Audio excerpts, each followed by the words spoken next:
What's going on, Port fans? Welcome back to another video on the channel, and today we're going to be talking about another recruit that we've received in the trade period, and that's Brandon Zerk-Thatcher, and I'll get through some of the deal in a second. But we're obviously doing what they can bring for Port Adelaide in 2024. Very much looking forward to seeing what BZT can bring to the club next year as a recruit, as a tall defender, and I'm very much keen to get into it and see what he can bring for Port Adelaide. So let's get straight into it. He's played 51 games, 195 centimetres. He's 25 years old, same age as Jordan Sweet. So all of these players are in that bracket of 25 to 28, hitting their peak. And it's all about the now for Port Adelaide, as we can see with our draft hand and this trade as well. The trade that went down was we get Brandon Zerk-Thatcher, pick 73, which is our only pick in the draft for 2023. And we've got two future fourth round picks coming in next year as well, which might come in for points. I think we've got a father-son next year, if I'm correct. Not 100% sure on that one, but it'll come in handy for some points there. And obviously, we gave up Xavier Dersma, which was a shame. And I really liked Xavier, and I was very, very disappointed that we had to give up a talent. And obviously, to get these players, we had to give up something. And I'm a little bit, upset that he's going. We've broken up the trifecta that was Butters, Rosie, and Dersma, and he's going to have a great time at Essendon. And at the same time, we're bringing back Brandon Zerk-Thatcher, a South Australian boy, played for Sturt in the SANFL, and he's got a lot of upside. He's only played the 50 games. He had his best season in 2023 for Essendon. Under the pump, they played him as a number one defender, which the stats will show that he wasn't great in that one-on-one slot. But a lot of the goals he conceded, he was the guy that conceded the most goals down back in any club this year. I think it was over 50 goals. In saying that, I think it was 3 games, he conceded nearly 7 or 8 goals by one individual. I think Hawkins was one, Kerno maybe, if I'm correct. But overall, I don't see this as a negative pickup at all. We've stocked up our defensive structure. We've seen Mackenzie's aging, Jonas has retired, Clury's got that back injury. All we've got is a Lear and a rising Pacini. And I think, obviously, as we said, we're going for the now with this age bracket. Brandon Zerk-Thatcher is someone that you can really develop as that second or third defender. He won't take the number one. Radagalia will definitely probably be the one to do that, or Lear.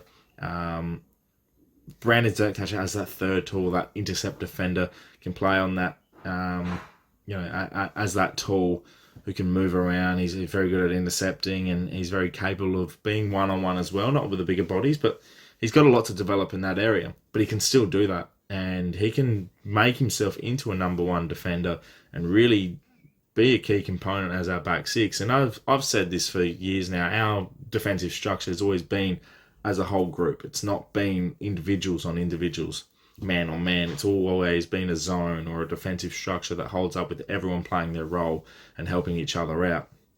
So with the guys like Brandon Zerk-Thatcher, Radagalia, Alia, Mackenzie, or Clury, or whoever plays down there, Bergman, Houston, they're all intercept and capable of moving the ball and running.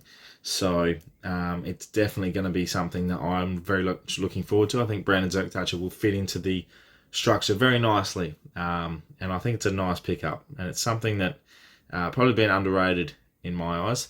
Obviously, the stats will show he's not the most important pickup of the 4, in my opinion, but he's definitely one that's going to be underrated. It's been kind of like how we picked up, I can't remember who we picked up, but it was someone early day. I'll look back at 2013, for example. Lewis Stevenson, Campbell Heath, these guys were picked up, mature age to fill in roles and be role players. And Brandon Zerk-Thatcher can be the role player. And we had a great season in 2013, unexpected. And those players were unexpectedly very, very good and very capable. So I'm not saying that he's that caliber. He's definitely a best 23 player, and he's definitely someone that will be locked in as our third or second tool come round 1.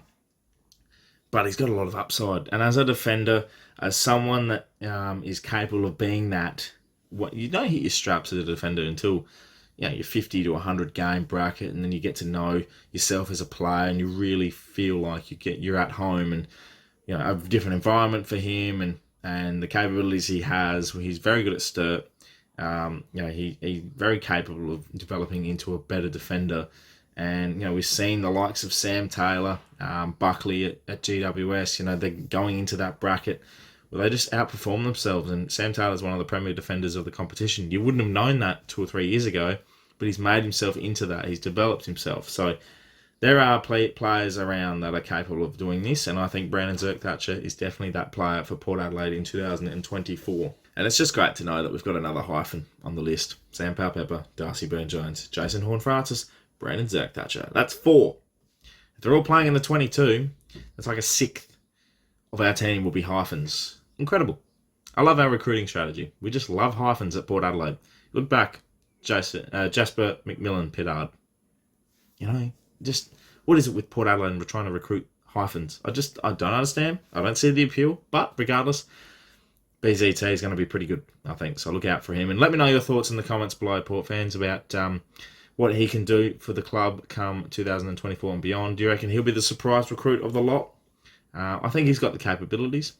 Do you think he'll play round 1? Let me know your thoughts, because I think this is a very interesting pickup. One that could pay off dividends, I think. Even though we've gotten rid of Xavier Dersman, which is still a shame, and I might do a separate video on him. But yeah, looking forward to your thoughts. Thank you very much for watching, Port Adelaide fans and AFL fans in general. Make sure you subscribe to the channel if you're new, for plenty more Port Adelaide and AFL content to come your way across the rest of the off-season and into 2024 as well. The draft is obviously next. You'll see a couple more videos from me coming into that.